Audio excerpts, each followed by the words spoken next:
going to call the meeting to order. This is a public hearing, and we are the Putnam County Planning Commission. We are the designated local planning agency for the county as described under Title 11, Chapter 163 of the Florida Statutes, and we function under the authority of Articles 11 and 12 of the Putnam County Land Development Code. The primary responsibility of the commission is to serve as an advisory body to hear and make recommendations to the Board of County Commissioners on matters related to provisions of the proposed amendments to the Putnam County, I had some steroids today, so I'm kind of like, Putnam County Comprehensive Plan and Putnam County Land Development Code. The members of this committee will review each application and make a recommendation to the Board of County Commissioners at a regularly scheduled meeting on July 25th, 2023. Procedurally, we will call each case by name and number. A member of staff will then briefly explain to us the nature of each request. We will take comments from the applicant or the representative, followed by any public comments concerning the request. Please direct all comments or statements to the commission and not to other people in the audience. Before speaking, we will ask each person to be recognized, come forward to the lectern, and identify his or herself by name and address. After all persons wishing to speak have been heard, we will entertain a motion from the commission. This motion will be voted on by the commission members and will become our recommendation to the Board of County Commissioners. The Board of County Commissioners will make the final determination regarding the application. Does anyone have any ex parte communication regarding any of the cases today? Outside of me talking to the gentleman, the applicant, about our hearts, no. Okay. Is that going to change your, I'm kidding. Okay. He's got the same conditions I got. Okay. So the first case to be considered is SM 23-003.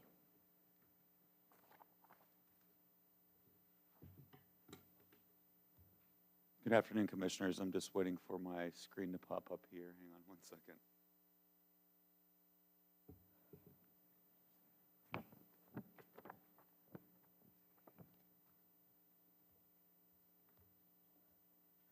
Give me 1 second. I'll go speak to IT real quick. I think it's under here.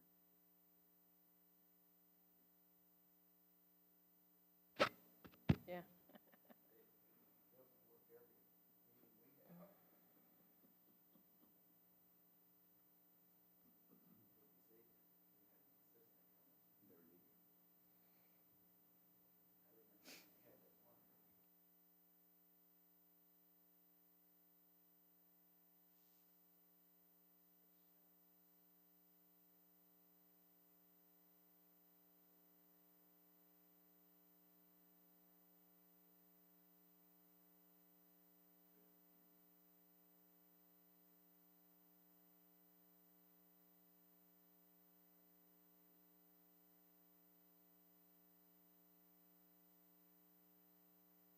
All right, sorry about that. And Madam Chair, if you wouldn't mind, these two items are being ran concurrently, so my presentation will be for both the rezoning and the future land use map amendment. And you can either make two recommendations at the end, or we can hear them separately, but they're obviously similar in nature. So if you wouldn't mind, I'm going to present a very brief presentation. This is a pretty simple case. And okay, great.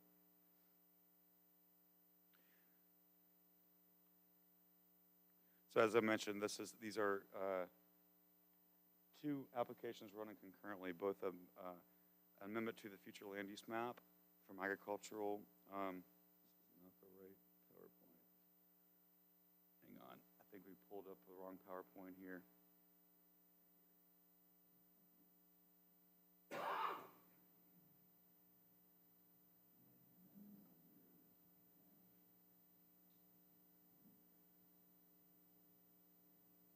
It's right below that one. My apologies again.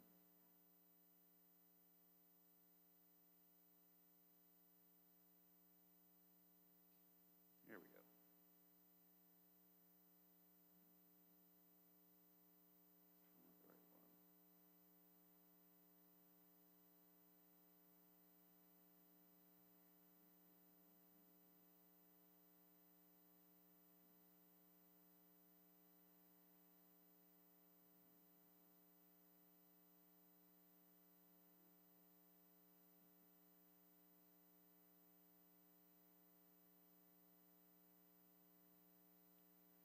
for whatever reason, it's not pulling up on here. If you wouldn't mind, do you guys have your staff reports in front of you? No. I got one.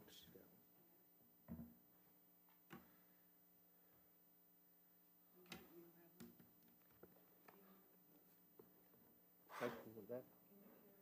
Yeah. Me and Tom are sharing.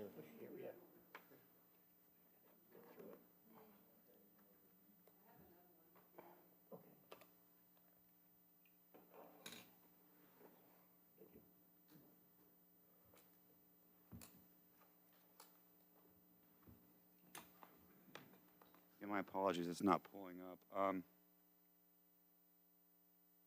me right-click. So this is two applications. One is to amend the future land use designation from commercial to urban service, and the rezoning application is to rezone from both C2 and agricultural to residential 1. The impetus of both of these amendments are to allow an existing residential use. It's a historical structure.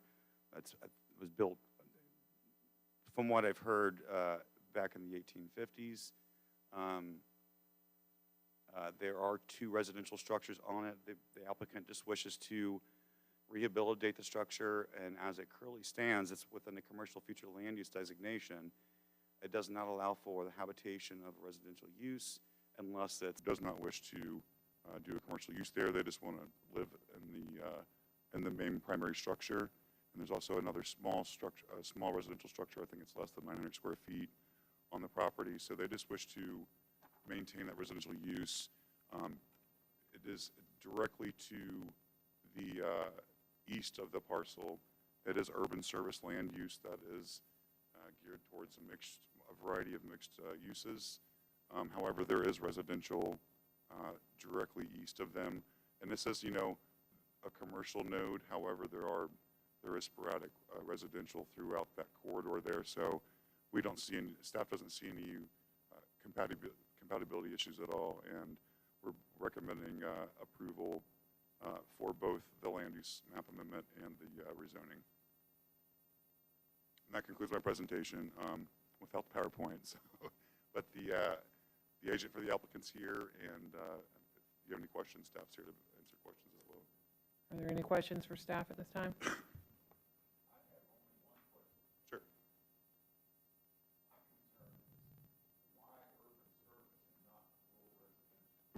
Because there's 2 units on the parcel, and urban service allows for a higher density. I think it's a 5-acre parcel, but it allows for the additional density, and it's compatible with the surrounding land uses, correct? Yeah. To the east. Yeah, that whole corridor is all commercial and urban service. You'll notice that both State Road 17 and 100, it was geared towards urban service to encourage economic development in the area. No, we did not, because it was an existing an existing residential use with a non-compatible land use designation and zoning designation. We did change that in the comp plan. Yeah, we changed quite a bit, that whole corridor.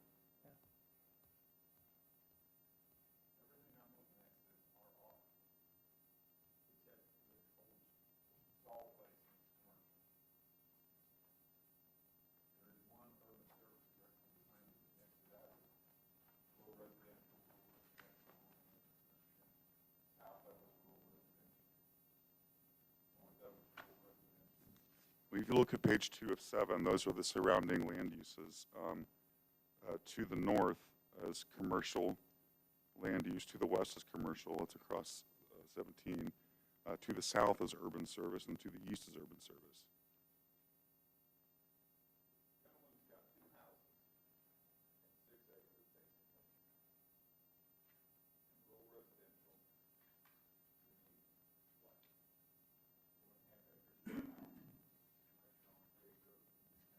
With central water and central sewer, you can get 1 dwelling unit per acre.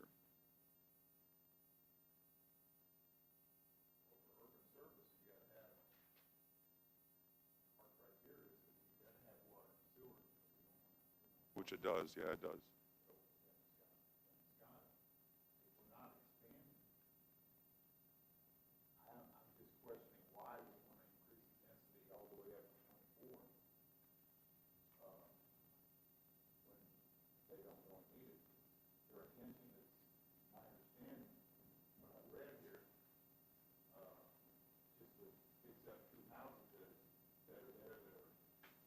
Correct. That is correct. The intention, like when the comprehensive plan and the future land use maps were amended back in 2021, that entire corridor was slated for urban service and commercial. And so we thought, in the spirit of being compatible with surrounding land uses and the intent of designating that entire corridor urban service, we thought it was more compatible with what the intent of the comprehensive plan rewrite was.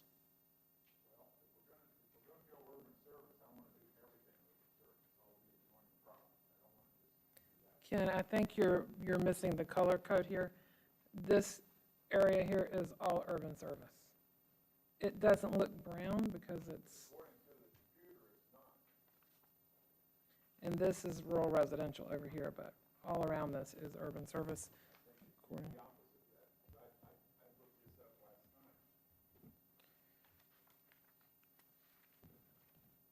I think, Joe, you've done your, I'm going to try to pull up the map. I'm not sure what.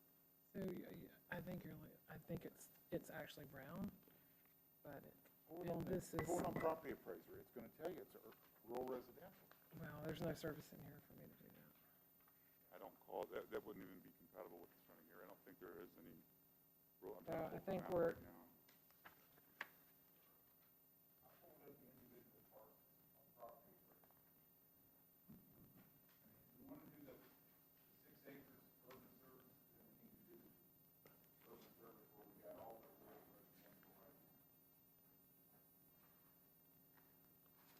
I'm going to try to pull up the map and see what you're talking about as far as what's rural residential. That's what I'm doing right now.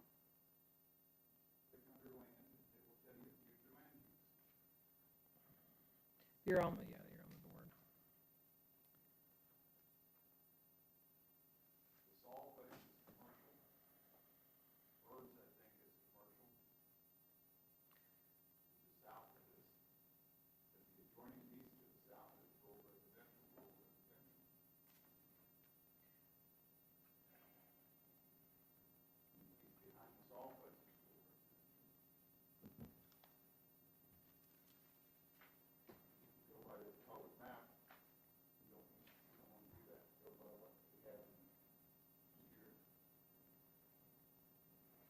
So the brown is all urban service. That is correct. What you're looking at is the subdivision further east. That entire corridor is commercial and urban service, even though it looks at, and I'm using our county GIS maps. Is it pulled up here? That's commercial. This is all urban service, this color here. This is rural residential. Urban service. Okay, we can proceed. I will say this, the property appraiser maps are not always correct. I use the county GIS maps. So not all the property appraiser maps are. And the printout probably does look like.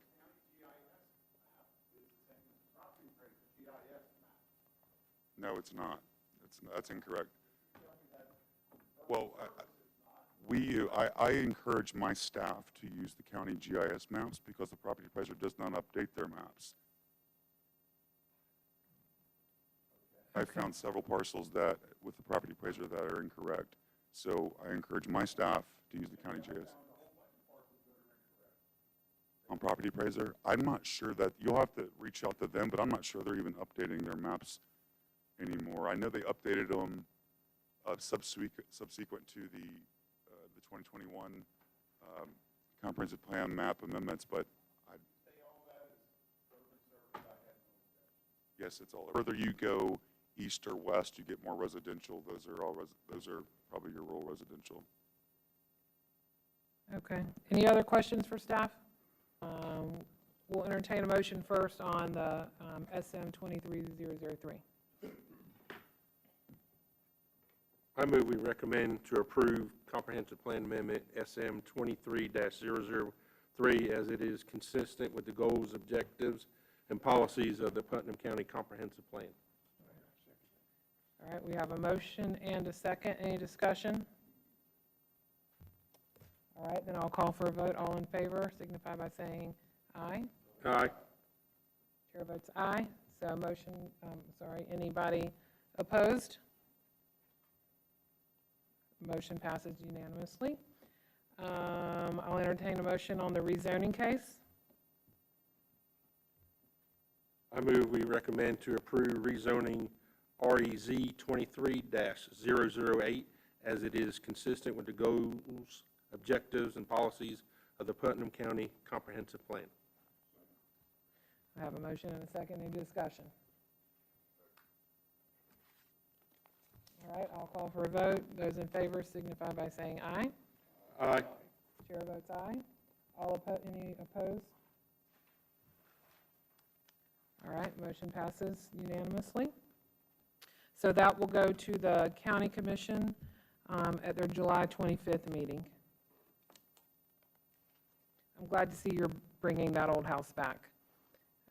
I grew up in that area, so yeah, it is. It's a gorgeous property too. So, all right, do we have any old business?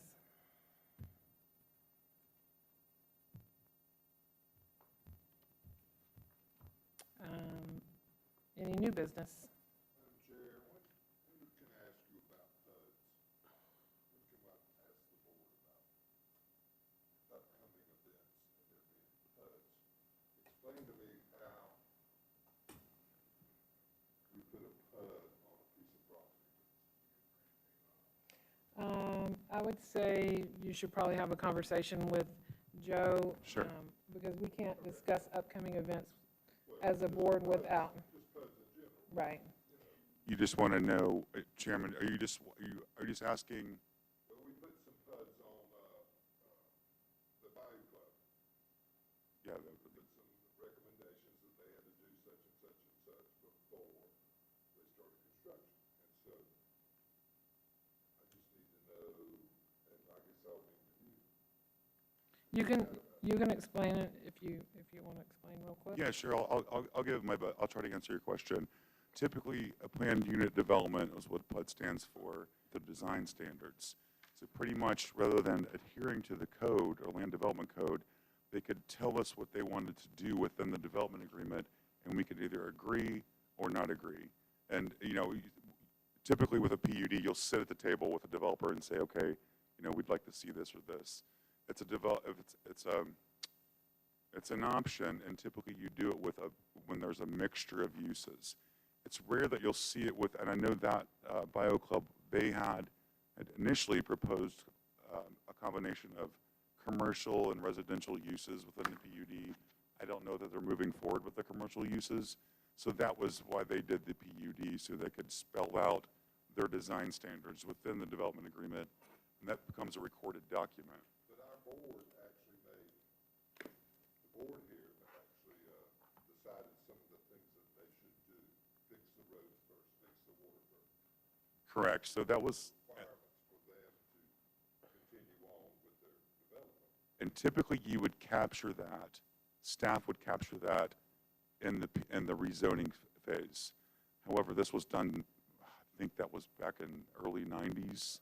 So, I can't speak for staff at that time. Now, if it would have gone through this staff, we would have conditioned the rezoning. This got captured a little later on, and the commission here imposed some conditions, I think, to alleviate some concern amongst the people living there already. Normally, if you see a PUD come before you now, or a subdivision come before you now, we're going to capture it at the rezoning phase. It just didn't. Some of those things, you can't see the future and what their sewage treatment plant's going to, be 20 years from now. So I don't think it was captured back then for obvious reasons. And so these concerns came up when they finally are finishing up the subdivision and came before you this panel as a subdivision application. Hope that answers your question. If you feel free to talk to me after as well. I know the county commission added 3 more than we did. Yeah, there was quite a bit They of added more- discussion. They added more stuff too. Yeah, there was quite a bit of discussion on it, They already have. long time ago. But it's, I didn't realize our board did, our board had requested that they have a PUD, which I was surprised at. I figured we would just be voting on what was in the, but okay, I'm getting better with it. Yeah, they already had a PUD when they came to us. but Correct. They just wanted to modify it. That was to the subdivision application, that wasn't a rezoning. They already had those entitlements back from the 90s, so they had, I think it was 100-plus units that they already were entitled to. They had those development rights since the 90s, when they got rezoned PUD. So that rezoning has been existing since the early 90s. Right, but we requested that they get their water fixed first for Right. everybody, Correct. and fix the roads and a couple other things that weren't on, they didn't have to do that unless we, required them with a PUD. Yeah, the application that came before you was their subdivision file, was their plat. So they were platting those lots, they were configuring the layout of those new lots. Even though they have the entitlements, they haven't laid it out yet.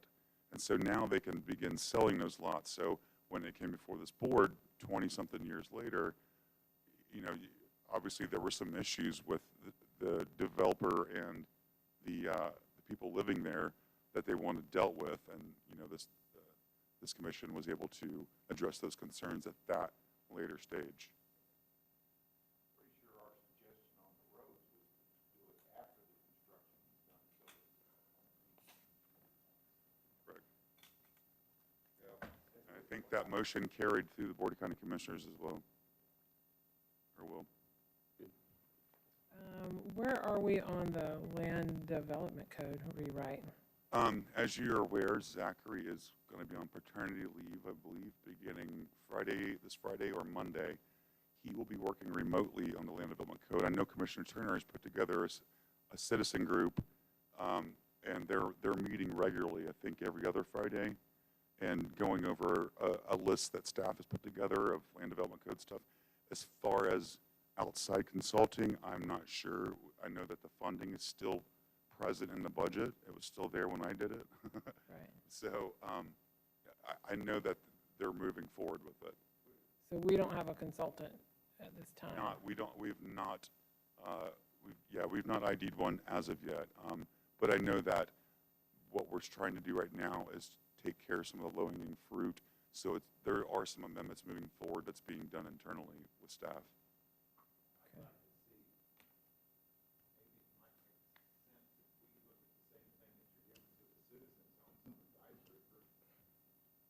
I don't know that we've distributed anything to citizens as of yet.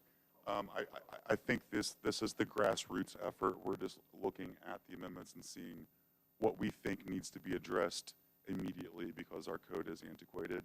So we're trying, I think, this is the initial grassroots stage. So I sure can, yeah. I mean, it is. Sure. Yeah, but Zachary will be working on that remotely from home. He'll be, I believe, he'll be out on paternity leave for about 6 weeks, and I'm pretty knowledgeable what's going on, though. My staff keeps me updated, and our new director, Brian Helms, who you will meet, he was at another meeting, so he was unable to attend tonight or today, but you will be introduced to him. He's very knowledgeable. He's working closely with Zach and the citizens group on the forthcoming amendments, but not an ordinance written yet. We're just simply looking at the code and seeing what needs to be changed now.